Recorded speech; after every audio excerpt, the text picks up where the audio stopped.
বন্ধুরা, আমার গাছে সাদা ফুল, সাদা জবা কত হয়েছে দেখুন।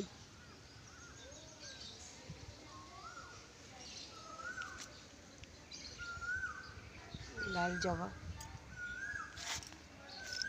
ওই যে ভেতরেও হয়েছে।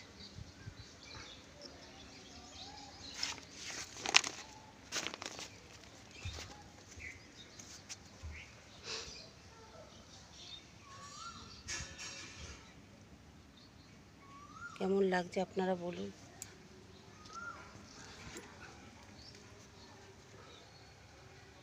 আপনারা সাবস্ক্রাইব লাইক করলে, আমার ভিডিওগুলো দেখলে আমার খুব ভালো লাগবে। আপনারা সাবস্ক্রাইব করুন। এই যে হলুদ হলুদ গোলাপ হয়েছে দুটো, দেখুন বন্ধুরা।